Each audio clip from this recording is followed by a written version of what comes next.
बच्चों नमस्ते।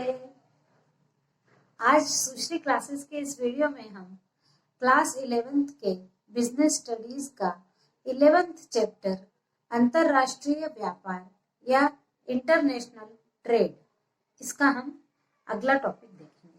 तो अगले टॉपिक में है अंतरराष्ट्रीय या विदेशी व्यापार में प्रयुक्त प्रलेख या डॉक्यूमेंट्स यूज्ड इन इंटरनेशनल और फॉरेन बिजनेस।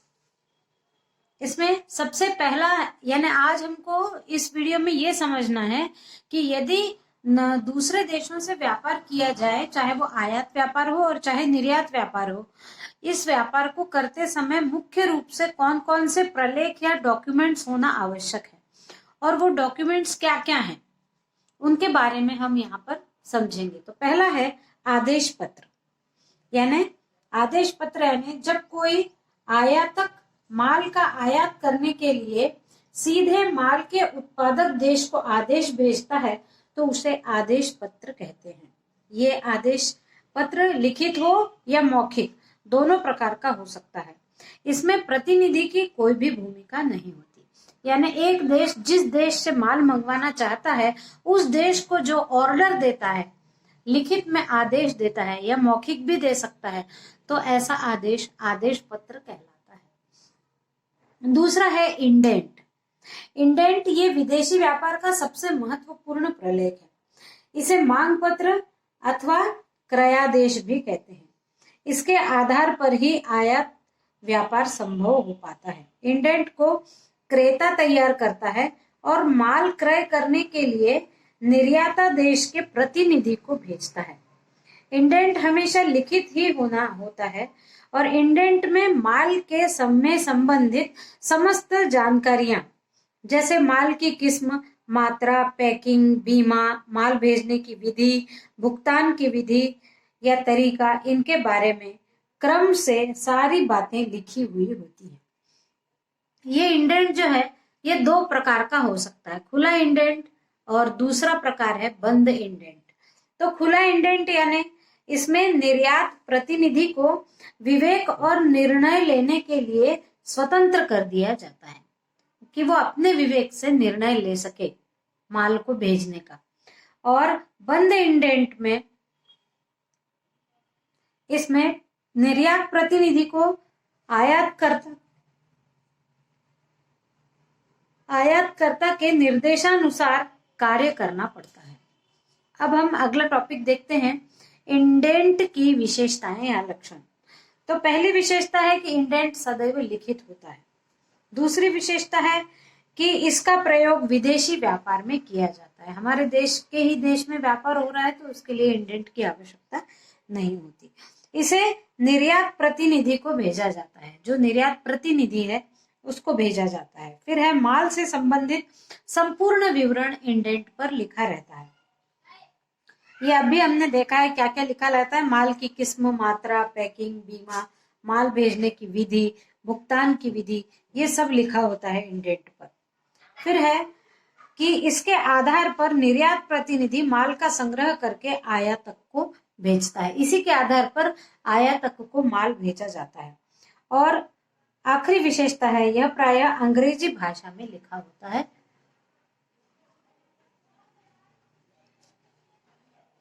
अगला हमारा टॉपिक है, तीसरा हमारा प्रलेख है जहाजी बिल्टी। तो जहाजी बिल्टी यानी जिस प्रकार आंतरिक व्यापार में माल भेजने पर रेलवे रसीद देती है, उसी प्रकार जहाज में अन्य व्यापारियों के साथ माल भेजने पर जहाजी कंपनी माल भेजने वाले को एक रसीद देती है, उसे जहाजी बिल्टी कहते हैं। यानी जहाजी बिल्टी कब लगती है, जब दूसरे लोगों के साथ आपका भी माल चला जा रहा है, तब जहाज में माल प्राप्त करने वाला एक रसीद देता है, उसे जहाजी बिल्टी कहते हैं।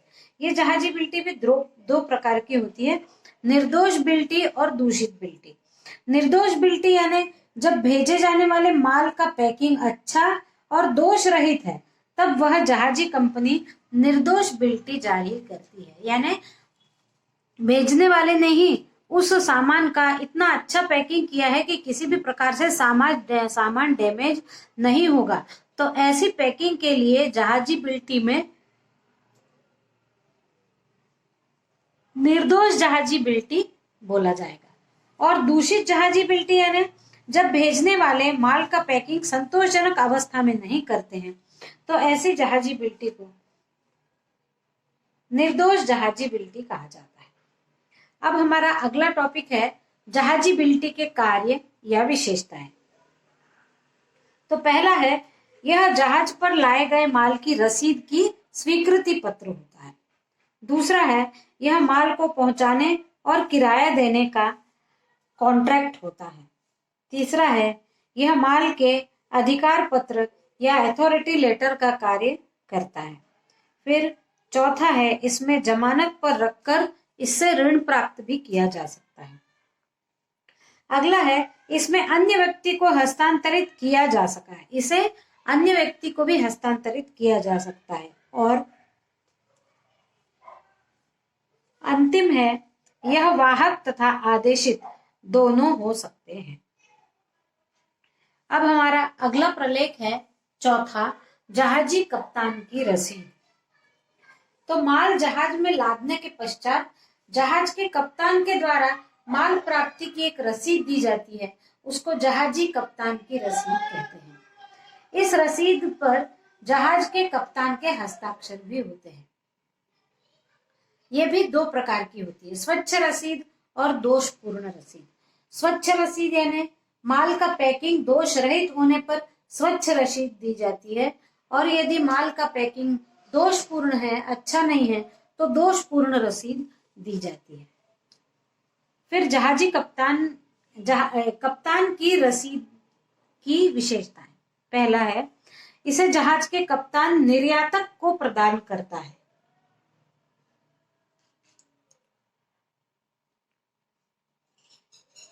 फिर है, इस पर जहाज के कप्तान के हस्ताक्षर होते हैं। अगला है, यह माल को सौंपने का प्रमाण पत्र है। अगला है, यह स्वच्छ तथा दूषित दो प्रकार की हो सकती है। और अंतिम है, यह जहाज कंपनी के द्वारा जहाजी आज्ञा पत्र जारी होने के बाद ही माल प्राप्त करके दी जा सकती है। अब हमारा पांचवा प्रलेख है साख पत्र। तो दो विभिन्न देशों के व्यापारी होने के कारण आयातक और निर्यातक देश एक दूसरे से परिचित नहीं होते हैं। तो ऐसी स्थिति में निर्यातक के द्वारा संशय की स्थिति को दूर करने के लिए साख पत्र मांगा जाता है, क्योंकि संशय तो है, यदि निर्यातक देश अपना माल भेज दे और आयातक देश उसका पैसा ही न दे तो कैसे होगा। इसलिए उस अविश्वास को हटाने के लिए साख पत्र दिया जाता है, और यह साख पत्र बैंक द्वारा प्राप्त करके दिया जाता है। साख पत्र में बैंक के द्वारा ये वचन दिया जाता है कि निर्यातक के द्वारा आयातक पर लिए गए विनिमय विपत्र को प्रस्तुत करने पर निर्दिष्ट राशि तक का बैंक द्वारा आदर किया जाएगा, भुगतान कर दिया जाएगा। फिर छठवां है जहाजी आदेश। जहाजी कंपनी के द्वारा जहाज के कप्तान को जहाज पर माल लादने के लिए जो आदेश दिया जाता है उसे जहाजी आदेश कहते हैं। ये जो है थोड़ा थोड़ा अंतर है हर कुछ में। आप यदि इसको बहुत अच्छे से याद कर लेंगे तो ये बिल्कुल 10 मिनट में याद होने वाला मैटर है, केवल समझने की आवश्यकता है। फिर अगला है जहाजी बिल। तो जहाजी बिल निर्यातक व्यापारी द्वारा तैयार किया जाता है। जहाजी बिल में वस्तु की मात्रा, विवरण, मूल्य, जहाज का नाम, सुपुर्दगी, बंदरगाह, ये सारी बातें लिखी रहती हैं। जहाजी बिल 3 प्रतियों में तैयार किया जाता है और ये तीनों प्रतियां विभिन्न रंग की होती हैं। फिर अगला हमारा प्रलेख है नवभाटक पत्र या चार्टर पार्टी। अधिक माल होने की स्थिति में पूरा जहाज या जहाज का एक भाग किराए से लेने के लिए जो अनुबंध किया जाता है उसको नवभाटक पत्र या चार्टर पार्टी कहते हैं। यानी ऐसा सबके साथ यदि चला जा रहा है तो आपका थोड़ा सा सामान है तो दूसरे व्यापारियों के सामान के साथ चला जाता है, लेकिन यदि किसी व्यापार करते समय एक बहुत बड़ी मात्रा में किसी जहाज पर माल चढ़ाया जा रहा हो तो उसको एक भाग किराए से दे दिया जाता है, या ज्यादा माल हो तो पूरा का पूरा जहाज किराए पर दे दिया जाता है तो ऐसे को कहते हैं नवभाटक या पत्र या चार्टर पार्टी। फिर अगला है मूल स्थान का प्रमाण पत्र। कभी कभी कोई देश मित्र देश के माल के आयात करने पर कुछ छूट देता है। इस छूट को प्राप्त करने के लिए आयातक के द्वारा निर्यातक से एक बात का प्रमाण पत्र मांग लिया जाता है कि माल उसी देश में निर्यात किया गया है। इस प्रमाण पत्र को ही मूल निवासी प्रमाण पत्र कहते हैं। फिर है गोदी चालान। गोदी व्ययों का भुगतान करने के लिए भरा जाने वाला प्रपत्र गोदी चालान कहलाता है और इसको 2 प्रतियों में भरा जाता है। अगला है बीमा पत्र। एक देश के से दूसरे देश में सामुद्रिक या अन्य मार्गों से माल भेजने के लिए बीमा कराया जाता है और यही बीमा जो है वो बीमा पत्र कहलाता है। फिर अगला है प्रवेश बिल। चुंगी अधिकारी को आयातित माल के संबंध में जानकारी प्रदान करने के लिए भरा जाने वाला प्रपत्र प्रवेश बिल कहलाता है। 13वां गोदी वारंट।